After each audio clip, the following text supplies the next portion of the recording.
When we teach beginners chess, we tell them that they need to control the center, but we don't really explain to them why they need to control the center. So in this video, that is exactly what I'm going to teach you. So after e4, let's say our opponent plays e6, and after d4, let's say he plays d6. Now, why is this so bad for the black pieces from a strategic point of view?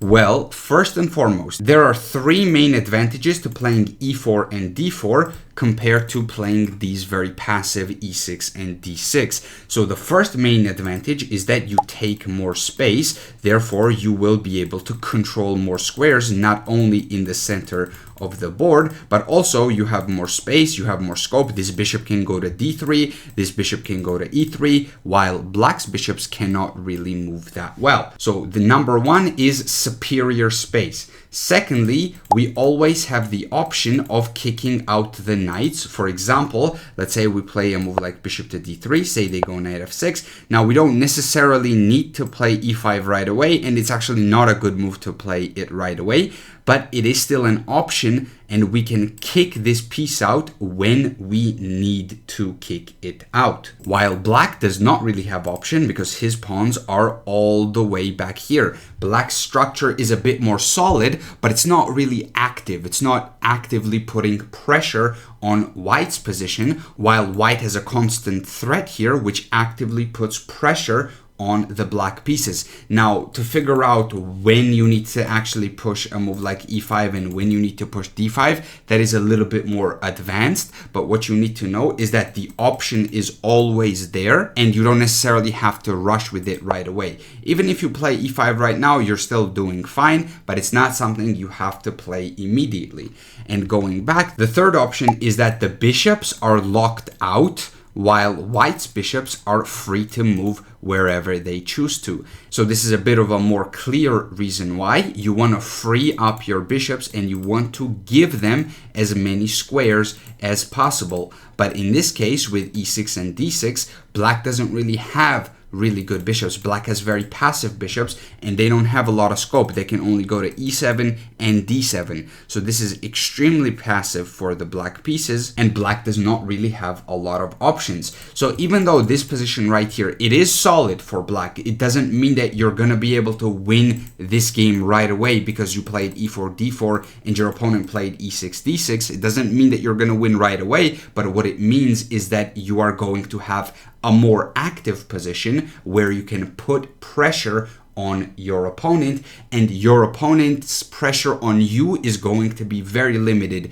because he's not challenging you actively. You're starting to control the central squares and you're starting to control squares in your opponent's side of the board, while he's not controlling these squares. He's not controlling these four squares in your side of the board. So to quickly summarize what I just said, you have more space with the pawns, you have the ability to kick out the knights whenever you choose to at a good moment, and also your bishops are free while your opponent's bishops are very, very limited.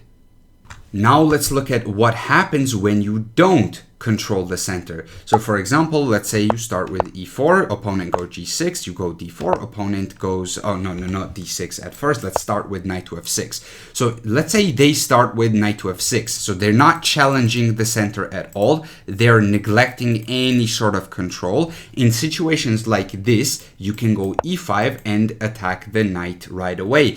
And what tends to happen in these types of positions is that you're challenging this knight right here, and if the knight goes to the center of the board, you're going to get a tempo playing c4, so you're winning time and you're winning development as well, because you went c4 with a tempo, you played c4 with a threat, and that wins you the time because black has to move this knight again while you gained a free developing move. Now let's compare that to when black plays this move d6. When black plays d6, now black is not necessarily challenging the center right away, but black has some control over the center, mainly this e5 square. So now when knight f6 lands, you don't really have the option of playing e5 anymore with the white pieces, because after captures, black would simply take this queen on d1, and this is just very bad for the white pieces because because first of all, black traded the queens. Secondly, you're not going to be castling anymore with white. And thirdly, this knight jumps to g4, hitting the pawn, hitting the bishop. If you go bishop f4, there's also knight f2. So you have to be very, very careful. Actually, you could probably try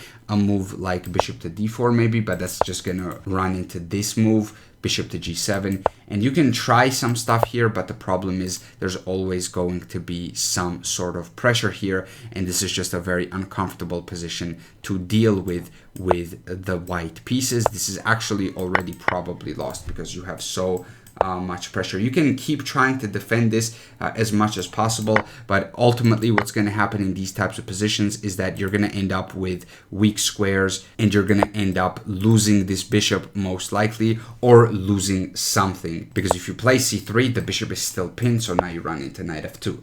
Now you don't have to remember all of this stuff that I just showed you, but what I'm trying to tell you here is that you need some sort of influence over the center, whether that is d6 to control it, or maybe e6, and then you can put the knight on c6 instead, so you can go for this type of a position, for example. But you don't want to just get kicked out for no reason. Well, in this case, you can actually kick out black because there's no queen trade that is being threatened, so d5 would not be the most unreasonable choice. It's probably better to start with knight f3 first and then play a move like d5, and this would just kick out the knight and win another tempo. But the thing is that if you don't control the center at all, you're just simply going to get overrun.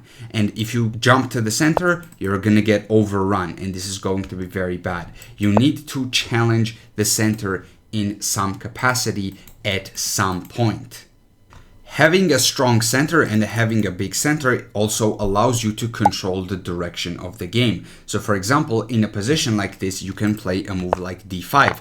And what this does is that it creates this really nice pawn chain over here. Well, technically there's not a pawn on f3, but imagine that there's a pawn chain starting from g2 going to f3, e4, and d5, and you want to follow this chain. This is the rule of the pawn chain. You want to play in the direction that your pawn chain is headed towards. So you want to play on the queen side, and you have the option to do so if you play this move d5. But the thing is, you don't have to play d5. You can choose to play something else. For example, you can choose to play a move like queen to c2, over protecting this pawn, and you can choose to keep tension here as much as you want to. That way, at some point, what's going to happen here is that black will run out of all the useful moves, and you can just continue developing here. At some point, black will have to take on d4, which will allow you to take back, and this will allow you to open up the position, and it will allow you to play in the center instead of the queen side.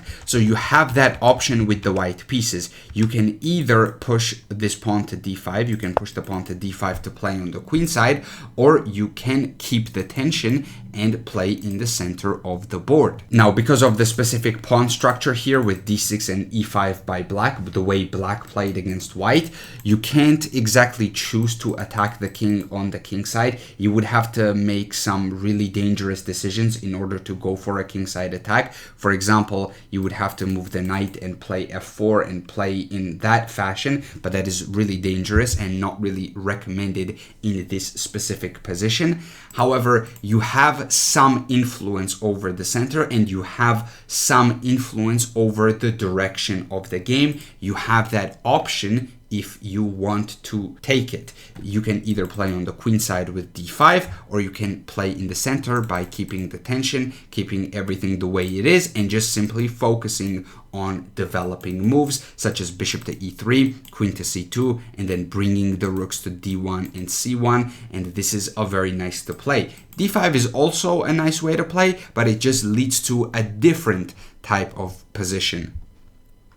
There is one last very, very important thing that you have to know about the big center, and that is that it is not necessarily as strong as you think it is. It can be very, very fragile in some situations. So for example, in a position like this, playing a move like e5 would be very dangerous, because after captures, the knight moves away, and what's going to happen here is that black will simply counterattack, and all of a sudden you have a very difficult choice to make. What do you do here? Do you take this pawn or do you push?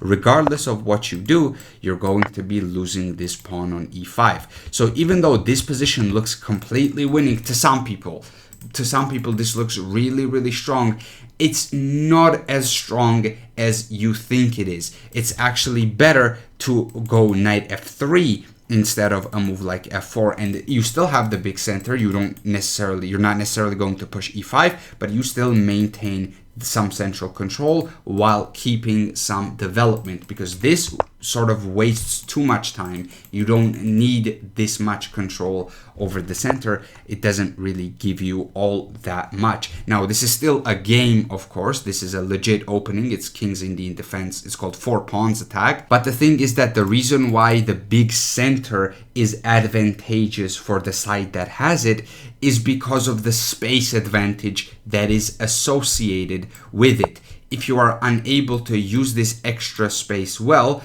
then you are going to be in a lot of trouble. In this case, yes, you have some space, but black can also fight back with moves like e6, and this leads to very dynamic games. But the thing is that you shouldn't treat this position as if you're winning, because these types of positions, the computers have proven that even if you have a big center, your opponents can fight back against it in a way.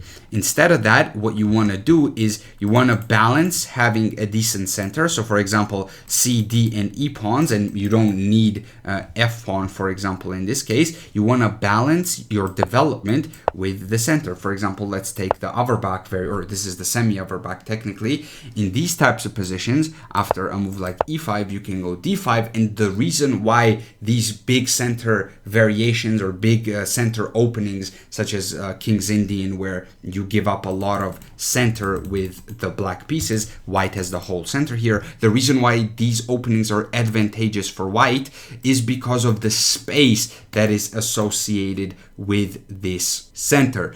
And inherently, space advantage is very, very difficult concept to understand at lower levels, and it is a very, very difficult concept to utilize at lower levels. You need to be really advanced to use space effectively. Beginners simply cannot do this. They don't have enough skill and knowledge about the game to actually be able to use space to their advantage. With that in mind, what I want to tell you is that if you want to play openings that don't take space in the center immediately, let's say you want to play Nimzo Larsen, which is one of my personal favorite openings that I really like to play. If you want to play moves like G3, play this opening. If you want to play knight to f3, well, knight f3 is technically also control some center squares with the knight, and you can still transpose, of course. You can play these openings, and there's still a lot of practical value in these openings. Just because you're not controlling the center right away does not mean that you're losing,